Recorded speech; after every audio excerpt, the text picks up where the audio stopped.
के अभिभाषण पर बोलने का अवसर दिया। मैं अपनी बात शुरू करना चाहूंगा कि राज्यपाल के अभिभाषण की एक पंक्ति है जिसमें उन्होंने कहा है कि अंतिम छोर पर खड़े व्यक्ति को कल्याण हो और न्याय मिले।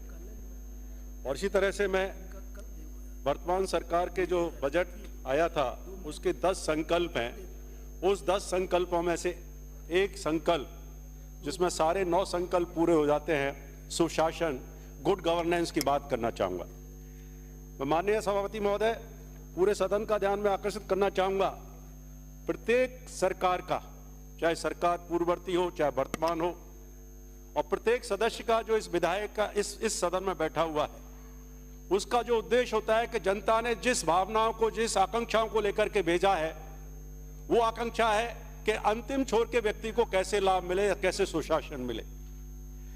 हर सरकार ये चाहती है कि कोई भी पीछे ना छूटे, कोई भी गरीब ना रहे, कोई भी भूखा ना सोए, कोई भी अनपढ़ ना रहे, कोई भी दम ना तोड़े, कोई भी भय या डर में ना जिए, अर्थात जियो और जीने दो।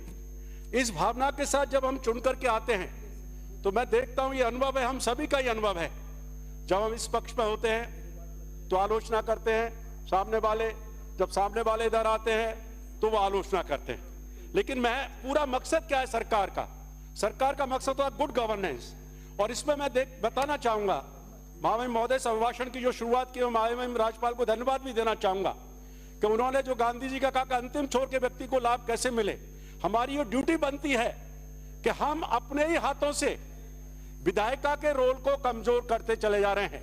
मैं माननीय मंत्री महोदय आपके माध्यम से कहना चाहूंगा, मैं भी मंत्री रहा हूं और मैंने भी फेस किया है और आप भी फेस कर रहे हैं। हम स्वयं ही अपने कलम से अपनी विधायिका की जो स्ट्रेंथ है, और जिसमें मैं मंत्री महोदयों से ये अनुरोध करना चाहूंगा कि जितने भी आप देखते हैं कॉर्पोरेशंस बनते हैं, हरीश चौधरी जी ने कहा था, मैं भी उससे जूझा हूं। और माननीय जल मंत्री जी का धन्यवाद देना चाहूंगा कि जो प्राधिकरण का बिल लेके आए थे उसको प्रवर समिति को सौंपा और उस पर विचार कर रहे हैं। मैं आप सोचिए कि जो कार्यपालिका का जो रोल हो रहा है उस पर कोई चर्चा नहीं करना चाहता, और जिस चर्चा की हम आलोचना करते हैं उसको व्यक्तिगत ले लिया जाता है। चाहे सरकार ले लेती है अपने ऊपर, चाहे हम लोग अपने ऊपर ले लेते हैं, चाहे कोई और भी ले लेता है, उसको नहीं जज करना चाहते कि जो कार्यपालिका जो खेल कर रही है उसको समझने की जरूरत है, चाहे वो पूर्ववर्ती सरकार में, चाहे उससे पहले सरकार और चाहे वर्तमान सरकार। इसको जब तक एकजुट होकर के पूरी विधायिका इसको रोल को आइडेंटिफाई नहीं करेगी तो निश्चित रूप से मानिए 5 साल बाद वही तस्वीर रहेगी। इसको सोचने की जरूरत है। मैं माननीय सभापति महोदय कहना चाहूंगा कि बोर्ड और कॉर्पोरेशन के संबंध में क्या कारण है, मुझे आज तक समझ में नहीं आया। मैंने भी एक बिल रोका था कि क्या कारण है कि एक एग्जीक्यूटिव के ऑफिसर को 3-3, 4 दे दिए जाते हैं, सीएमडी वो, एमडी वो, सेक्रेटरी वो, एक ही व्यक्ति। तो कैसे पावर्स का बैलेंस होगा आप बताइए। इसको खुले विचार से डिस्कस करने की जरूरत है सभी पूरी विधायिका को, और इस तरह के नियम लाने चाहिए कि सीएमडी, मैं तो कहता हूं पॉलिटिकल ऑफिस डेमोक्रेसी है। गणतंत्र और जनतंत्र की व्यवस्था किस लिए की थी? जनतंत्र को सुरक्षित करने के लिए गणतंत्र की व्यवस्था की थी, और उस गणतंत्र को हम कमजोर करते चले जा रहे हैं। तो माननीय सभापति महोदय मैं कहना चाहूंगा इस पर सोचने की जरूरत है कि विधायिका का रोल हम कमजोर करते चले जा रहे हैं और कार्यपालिका का रोल बढ़ते चले जा रहा है। इसी संबंध में मैं कहना चाहूंगा कि क्या कारण है। अभी 2 विधेयक आ रहे हैं, बीकानेर विकास प्राधिकरण अधिनियम भी बिल आया है, भरतपुर का भी आ रहा है, उससे पहले भी कोटा, बीकानेर, अजमेर बहुत सारे हैं।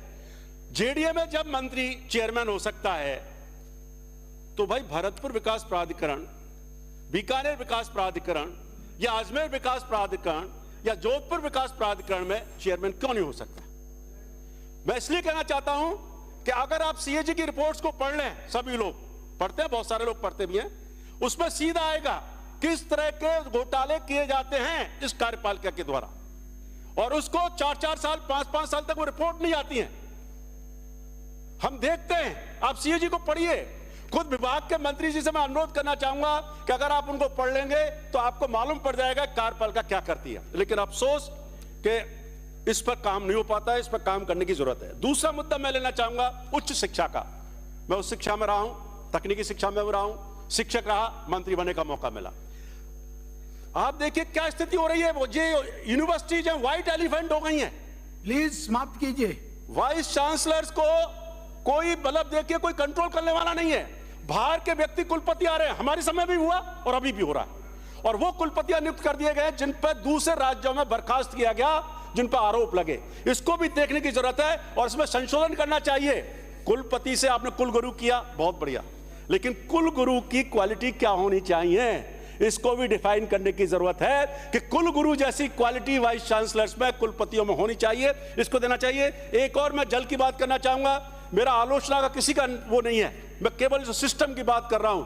ईआरसीपी और यमुना जल समझौता, मैं माननीय मुख्यमंत्री जी से आपके माध्यम से अनुरोध करना चाहूंगा और सिंचाई मंत्री से भी कि ये जो यमुना जल समझौता 1994 में हुआ है और भरतपुर आज भी उससे पीड़ित है।